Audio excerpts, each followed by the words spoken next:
সেনাপ্রধান চাইলে যেমন দেশের সরকারকে দিয়ে নতুন নতুন সমরাস্ত্র ক্রয় করাতে পারেন, তেমনি সরকারকে কয়েক ঘন্টার মধ্যে ক্ষমতাচ্যুত করতে পারেন। বাংলাদেশের নতুন সেনাপ্রধান হয়েছেন জেনারেল ওয়াকারুজ্জামান।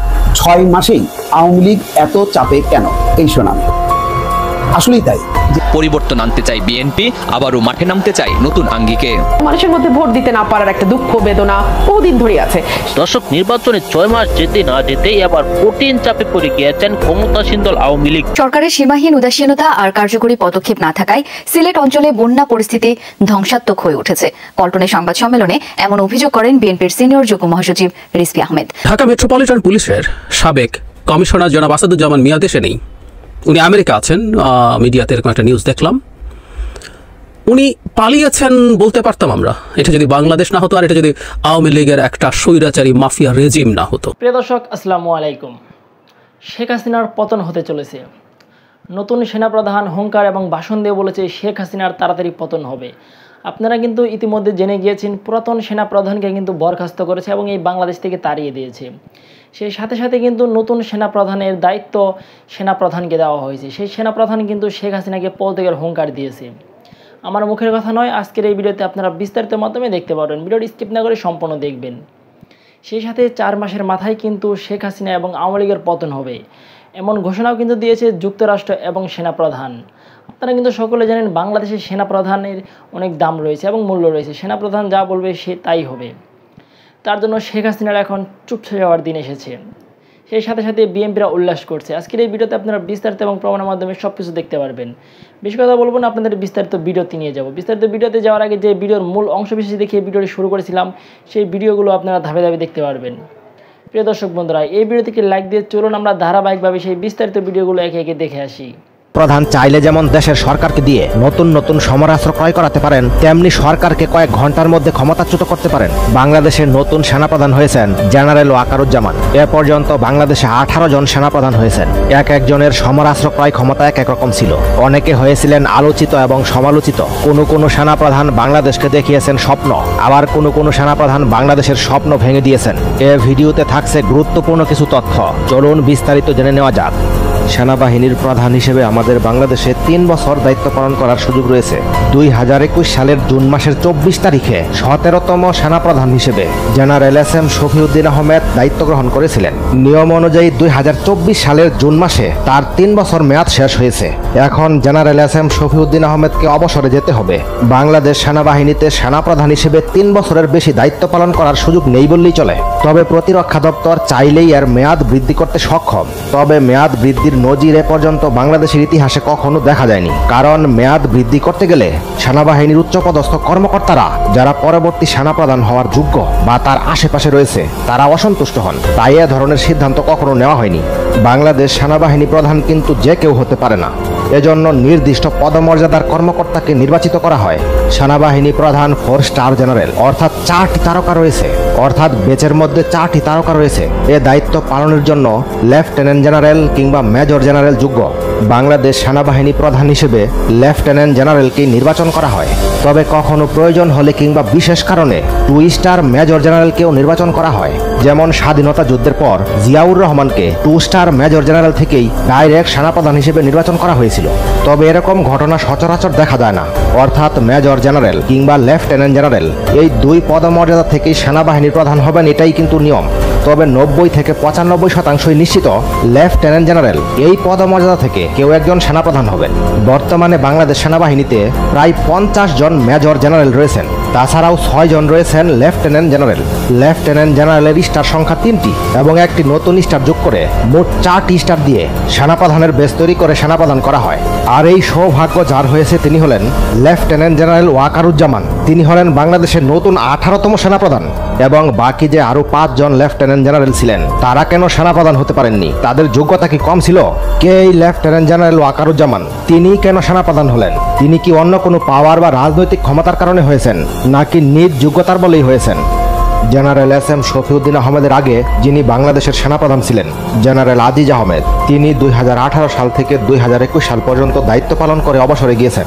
বাংলাদেশের ইতিহাসে সবচেয়ে আলোচিত এবং সমালোচিত সেনাপ্রধান ছিলেন জেনারেল আজিজ আহমেদ। তিনি ক্ষমতাসীন রাজনৈতিক দলকে সমর্থন করার পাশাপাশি তার বিরুদ্ধে রয়েছে বিভিন্ন ধরনের অভিযোগ। তার মধ্যে উল্লেখযোগ্য হচ্ছে তার পারিবারিক বিষয়গুলো সেনাবাহিনীর সাথে জড়িত ছিল।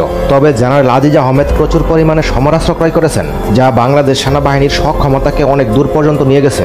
বর্তমানে জেনারেল আজিজ আহমেদ বাংলাদেশে রয়েছেন, তবে তার বিদেশ ভ্রমণে অত্যন্ত উচ্চাকাঙ্ক্ষী মনোবিলাস রয়েছে। আসসালামু আলাইকুম দর্শক, সোহরাব হাসান প্রথম আলোর যুগ্ম সম্পাদক ও কবি, তিনি একটা মতামত কলাম লিখেছেন প্রথম আলো। 6 মাসেই আওয়ামী লীগ এত চাপে কেন, এই শোনান। আসলেই তাই, যেই বক্তব্য তিনি বা তথ্য তুলে ধরেছেন, যে ঘটনা প্রবাহের উপরে তিনি বিশ্লেষণ করেছেন, খুবই প্রাসঙ্গিক।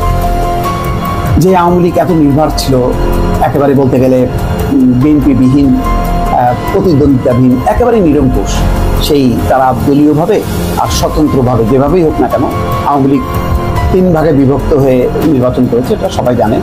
ট্রাক প্রতীক, লাঙ্গল প্রতীক, নৌকা প্রতীক। আর এর বাইরে যারা কিছু আছে ছুটকা ভাটকা মনে করেন যে জাতীয় পার্টি, তো তারাও আসলে আওয়ামী লীগ, মূলত বড় আকারের আওয়ামী লীগ। তো এত নিরঙ্কুশ থাকার পরেও তিনি বলছেন যে আওয়ামী লীগের নেতাদের সঙ্গে যখন কি একান্তে আলাপ করেন, তখন তারা আসলে খুবই হতাশ এবং তাদের বেদনা ভারাক্রান্ত মুখ তিনি দেখতে পান। কেন দেখতে পান? তার কয়েকটি বড় বড় ঘটনা সেখানে তিনি এনেছেন। যেমন আনারুল আজিম, আনার, বেনজির এবং আজিজ কাণ্ডে পুরো দল কিন্তু আসলে একটা ঝাঁকুনির মধ্যে পড়েছে। যে তাদের যে দুর্নীতির চিত্র, সেটা ভয়াবহ। যে এই শত শত কোটি টাকা তাদের তহবিল থেকে বিভিন্ন প্রান্ত থেকে বের হয়ে আসছে, তাতে কি এদেরকে দল থেকে অস্বীকার করা যায়? বলা যায় যে আনারের দুর্নীতি শুধু আনারের, আজিজের দুর্নীতি শুধু আজিজের, বেনজিরের দুর্নীতি শুধু বেনজিরের? না, বলা যায় না। এবং বলা যায় না বলেই দেখেন যে একদিকে বেনজিরের বিষয়টা যেমন চাপা দেওয়া সম্ভব হয়নি, আবার বেনজিরকে ওন করা বা বেনজিরকে দেশে রাখাও সম্ভব হয়নি। যার কারণে কিন্তু বেনজির আজকে ধরা ছোঁয়ার বাইরে। কেননা এক বেনজিরকে টানতে গেলে ছোট ছোট অসংখ্য বেনজির সামনে এসে হাজির হবে, তো সেটা আরো বিব্রত করা হবে। ফলে এখন এমন একটা পরিস্থিতি, যে এই পরিস্থিতি মোটামুটি খোলাসা হয়ে গেছে। দলের ভিতরেও এটা নানামুখী আলোচনা চলছে। তাহলে দলের জন্য যারা এত ত্যাগ দীক্ষা দিচ্ছে, তাহলে দিন শেষে তারা কি পাচ্ছে? দিনকে দিন এই যে টানা 15 বছর শেষে আউটকামটা কি? দল কি খুব ভালো অবস্থায়? দল কি খুব শক্ত অবস্থায় থাকলো? দলকে নিয়ে কি গর্ব করার মতন কিছু থাকলো? না, থাকলো না। বিএনপির ব্যর্থতা নিয়ে বলা যেতে পারে, এখন যেমন তারা বলতেই পারে বিএনপির দলের রদ বদলের মধ্যে দিয়ে বিএনপি আরো ক্ষয় হবে, সুতরাং একটা উল্লসিত না। বিএনপির ক্ষয়, তার বিপরীতে কি আওয়ামী লীগের জয় হচ্ছে? এটা কি কেউ আওয়ামী লীগের যারা সত্যিকারে ভালোবাসেন তারা কি বুকে হাত দিয়ে বলতে পারবেন? না, বলতে পারবেন না। তারপরে দেখেন নিত্যপণ্যের দাম আকাশ ছোঁয়া, লাগামহীন, এর কোনো কন্ট্রোলটাই নেই। এটাও কি দলের জন্য খুব স্বস্তিকর? না। কেন দল যারা করেন, আওয়ামী লীগ যারা ভালোবাসেন, শুধু তো আওয়ামী লীগের মুষ্টিমেয় যারা সুবিধাভোগী শুধু তারাই না, তাদের প্রতি নিবেদিত অসংখ্য নেতাকর্মী আছে সারা বাংলাদেশে যারা সত্যিকার অর্থে অন্তর দিয়ে আওয়ামী লীগকে ভালোবাসে। তো তারা যখন নাকি দারিদ্র্যের কাছাকাছি, যখন দ্রব্যমূল্যের এই উল্লম্ফনে যখন নাকি নাজেহাল অবস্থা, তখন তো তাদেরও ভালো লাগে না। তখন তারা তাদের ভিতর থেকে প্রশ্ন আসে যে আমার দল কোথায়, আমার সরকারের এই অবস্থাটা কেন? আজকে তো সংহত থাকার অবস্থা। সরকারের সীমাহীন উদাসীনতা আর কার্যকরী পদক্ষেপ না থাকায় সিলেট অঞ্চলে বন্যা পরিস্থিতি ধ্বংসাত্মক হয়ে উঠেছে। পল্টনের সংবাদ সম্মেলনে এমন অভিযোগ করেন বিএনপির সিনিয়র যুগ্ম মহাসচিব রিজভী আহমেদ। বলেন, ক্ষমতাসীনদের নির্যাতন নিপীড়নে বিএনপির অনেক নেতাকর্মী শরণার্থীর জীবনযাপন করছেন। বিশ্ব শরণার্থী দিবস উপলক্ষে এক বিবৃতিতে বিএনপি মহাসচিব মির্জা ফখরুল ইসলাম আলমগীর বলেন, রোহিঙ্গাদের নিজ দেশে ফেরাতে কার্যকর উদ্যোগ নেই সরকারের।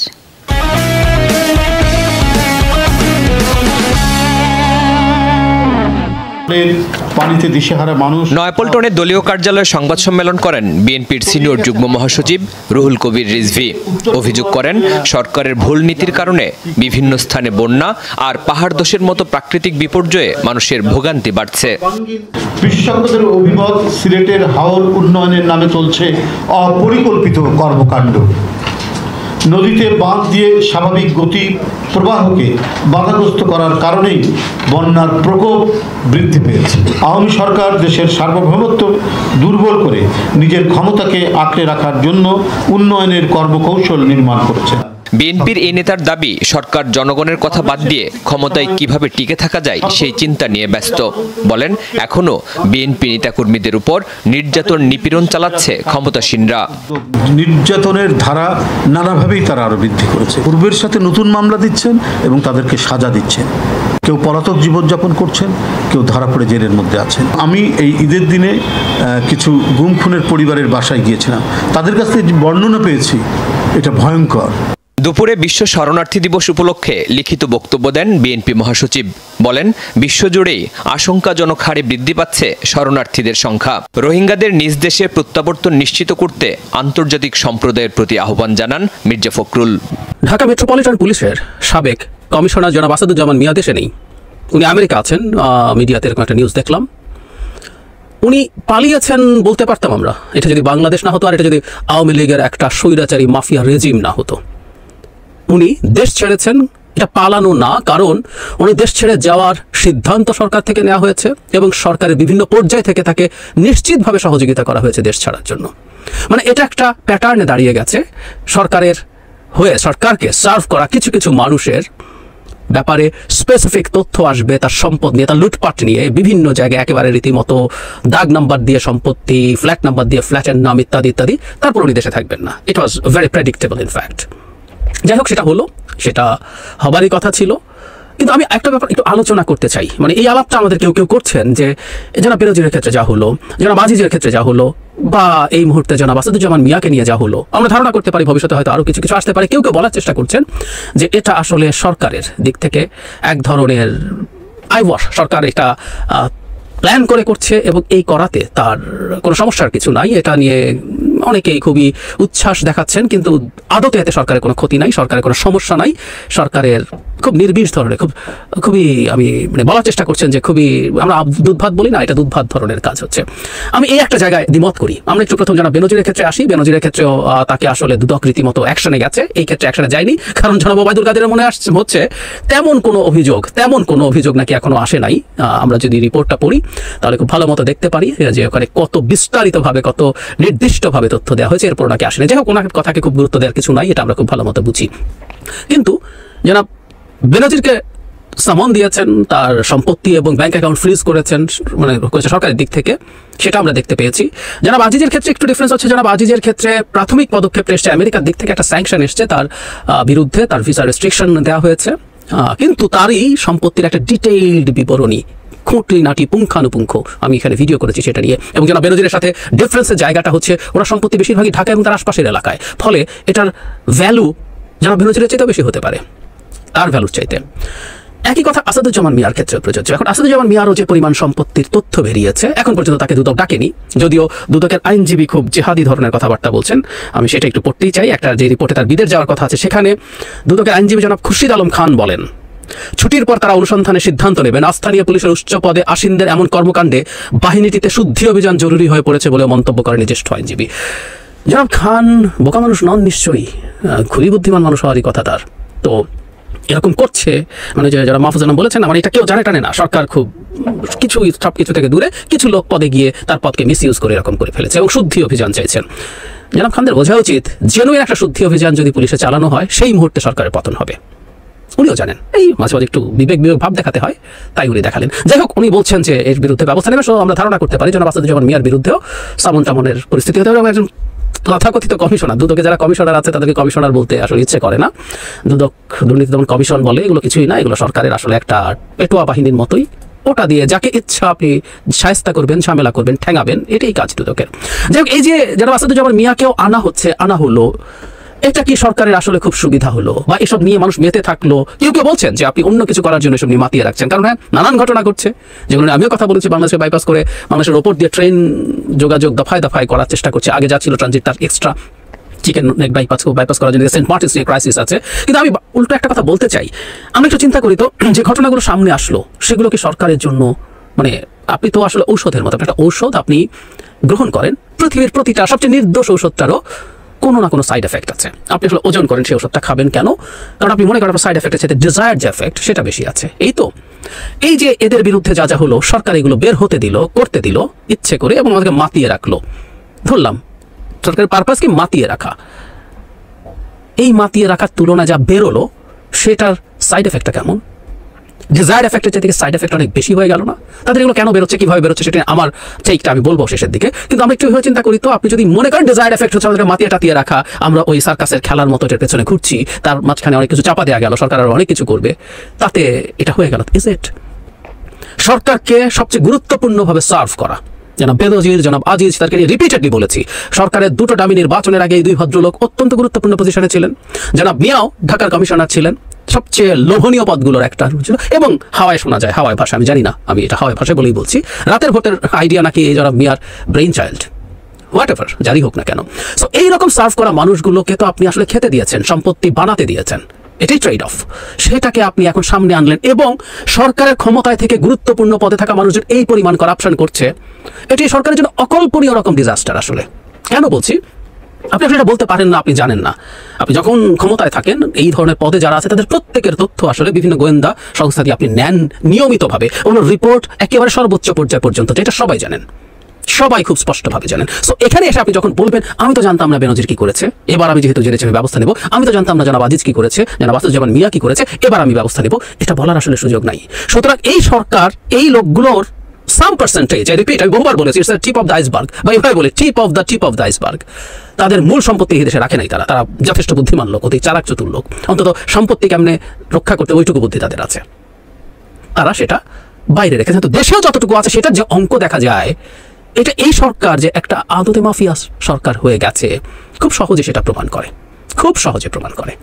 এই প্রমাণটা সরকার মাথায় নিতে কি প্রস্তুত? কারণ যখন আমেরিকা, আমি দেশকে পাত্তা টাত্তা দেয় বলে আমি মনে করি না, যখন আমেরিকা দুর্নীতি নিয়ে সরকারের সাথে কথা বলছে, চাপ দেওয়ার কথা বলছে, আলোচনার কথা বলছে, দুর্নীতি নিয়ে কাজ করার কথা বলছে, এবং আমি আগে বলেছি এটার প্রাসঙ্গিকভাবে আবারও বলি, জনাব আজিজকে স্যাংশন দেয়নি তো সরকার একটা টু শব্দও করে নাই, যদিও র্যাবের স্যাংশনের পর অনেক উচ্চবাচ্য করেছিল, খুব কঠোর কঠোর কথা বলেছিল। তো তাই যদি হয়ে থাকে, আমাদের এই ব্যাপারটা তো মাথায় রাখতে হবে যে সরকার খুব স্বাচ্ছন্দ্যে নাই। সো একটার পর একটা করাপশন যখন বেরোচ্ছে এবং এই মানুষগুলো যখন পালিয়ে যেতে দিতে হচ্ছে, কারণ আপনি যদি এদের কাউকে ধরে টরে ফেলেন, এটা তো আসলে বিপদ, কারণ আপনার তখন সার্ভ করবে কে করবে? ঠিক আছে, খেতে দিলাম, দেশের কিছু আমি বাজেয়াপ্ত করলাম, তোমরা যাও, দেশের বাজেয়াপ্তগুলো অবশ্য সরকারের সাথে হ্যাডামওয়ালা কেউ, এই বেনজিরের বলি বা মিয়ার বলি, এগুলো দখল করবে, কিন্তু তুমি বাইরে যাটা আছো এটা নিয়ে খাও, এইটুকু ছাড়ো, এই ডিলও কেউ নেই। কিন্তু আপনি আবার জেলে টেলে ধরে নিয়ে যাবেন, এই ডিল তো অনেকে নেবে না, ফলে আপনি ছেড়ে দিচ্ছেন। কিন্তু এই যে তথ্য বেরোচ্ছে, এই তথ্য তো সরকারের জন্য ডিজাস্টারাস। আবারও বলছি, আমাদের জন্য না। আপনি ভোট টোট কেয়ার করেন না, আপনি গায়ের জোরে ক্ষমতায় আছেন, আমরা এই সরকার যে এরকম ভয়ঙ্কর রকম চোর ডাকাত, এগুলো আমরা অনেক আগে থেকে জানি, তাতে কিছু আসে জানি। কিন্তু যে তথ্য বিশ্বের সামনে বেরোচ্ছে, বিশেষ করে আমেরিকার সামনে বেরোচ্ছে, আপনার লম্বা লম্বা কথা, লম্বা চড়া কথাগুলো তো সব আর থাকছে না। তাহলে সরকার এগুলো ফাঁস করে আমাদেরকে নাচাচ্ছে, আমি আর্গুমেন্টটা গ্রহণ করি না। ঘটনা কি ঘটছে বলে আমি মনে করি সেটা শেষে বলবো। বলছি এটা আমি আমার টেকটা বলি, আমার অ্যানালিসিসটা বলি, আমার অপিনিয়নটা বলি। সেটা হচ্ছে, আমি সিরিয়াসলি মনে করি সরকারের মধ্যে ওই যে একসময় রাজতন্ত্রে প্রাসাদ ষড়যন্ত্র হতো, সরকারের মধ্যে প্রাসাদ ষড়যন্ত্র হচ্ছে। কারণ এই সরকারের ভবিষ্যতে পাওয়ারফুল কারা হবেন, বর্তমান প্রধানমন্ত্রীর পরে কে? অনেকগুলো বিভিন্ন জায়গায় পাওয়ার সেক্টর তৈরি হয়েছে, অলিগার্কি বলেন বা মাফিয়া স্টেট বলেন, বিভিন্ন জায়গায় মাফিয়ারা আছে, বড় বড় অলিগার্করা আছে। কোন অলিগার্ক কতটুকু খাবে, এইভাবে পরস্পরের সাথে লেগেছে। যে পরিমাণ স্পেসিফিক তথ্য আমরা দেখছি, এই তথ্য সরি এভাবে বলার জন্য অনেকেই অনুসন্ধান দেখাচ্ছেন, এই অনুসন্ধান করে এগুলো বের করা হয়েছে তা না। সর্বোচ্চ যেসব অনুসন্ধান হয়, এই অনুসন্ধানগুলো হয়তো টু সাম এক্সটেন্ট তারা চেক করেছেন, কিন্তু যাবতীয় তথ্য আমি যেরকম ভাবে দেওয়া হয়েছে, আমি ব্যক্তিগতভাবে কনভিন্সড যে কোনো না কোনো এজেন্সি এগুলো তাদের হাতে তুলে দিচ্ছে। একই কথা প্রযোজ্য এস আলমের ক্ষেত্রে, ওদের টাকা পাচারের যে রিপোর্ট ডেইলি স্টারে এসছে, আমি ধারণা করি সেটাও তুলে দেওয়া হয়েছে। তার মানেটা হচ্ছে এই পরস্পরের মধ্যে আসলে এখন লেগে গেছে, এবং সেই লেগে যাওয়ার একটা আউটকাম আমরা সামনে দেখতে পাচ্ছি। সো এটা একটা উপসর্গ, জনাব বেনজির, জনাব মিয়া, আরও কেউ আসবে, এই কারণেই বলছি, আরও কেউ আসবে। সো এই উপসর্গের কারণে, পরস্পরের ক্ল্যাশের কারণে রোগটা হচ্ছে তাদের মধ্যে প্রচণ্ড গৃহদাহ তৈরি হয়েছে, এবং এই সময় এটা অনিবার্য ছিল। ফলে আমরা এই একটা ব্যাপারে যাতে অন্তত এভাবে মনে না করি, মানে যেটা হয়েছে, সরকার তো আমাদেরকে মানে জাতা বানিয়ে বহু বছর ক্ষমতায় থেকে গেছে, আমরা খুব অমনিপোটেন্ট মনে করি সরকারকে, এবং আমরা প্রায় শুনি, বিশেষ করে প্রধানমন্ত্রী সম্পর্কে বলা হয় যে উনি সবকিছু ম্যানেজ করে ফেলতে পারেন, খুব শুনি, আমি ব্যক্তিগতভাবে শুনি, এবং আমি আওয়ামী লীগের অনেক নেতার সাথে টকশো করি, আমি তাদের মধ্যে এক ধরনের পারসেপশন গভীরভাবে প্রথিত দেখি, আর শি ক্যান ম্যানেজ এভরিথিং। ফলে আমরা মনে করি তার যাই হচ্ছে সবকিছু আসলে তার ইচ্ছায় হচ্ছে, তাদের মতো করে হচ্ছে, তাদের স্ক্রিপ্ট অনুযায়ী হচ্ছে। সরি, সবকিছু না, ভীষণ শক্তিশালী কারোরও দুর্বলতা শুরু হয়, এবং ওই দুর্বলতাটাই একসময় তার জন্য চরম সংকট তৈরি করে। সুতরাং বেনজির, আজিজ বা আসাদুজ্জামান মিয়ার ক্ষেত্রে যা হচ্ছে, এটা আওয়ামী লীগের একটা চরম বিপদের দিন, দুর্যোগের দিনেরই একটা ক্লিয়ার পূর্বাভাস দেয় বলে। প্রিয় দেশবাসী, শুরু থেকে শেষ পর্যন্ত যারা এই ভিডিওটি দেখেছেন সকলকে জানাই অসংখ্য ধন্যবাদ। যারা এরকম নিউজ ভিডিও পেতে পছন্দ করেন তারা অবশ্যই এই চ্যানেলটি সাবস্ক্রাইব করে পাশে থাকা বেল আইকনটি বাজিয়ে দিবেন। যারা এখন এই ভিডিওটি শেয়ার করেননি এই ভিডিওটি দ্রুত শেয়ার করে সকলকে দেখার সুযোগ করে দিন। আজকের মতন এই পর্যন্ত দেখা হচ্ছে পরবর্তী কোনো ভিডিও নিয়ে ইনশাল্লাহ।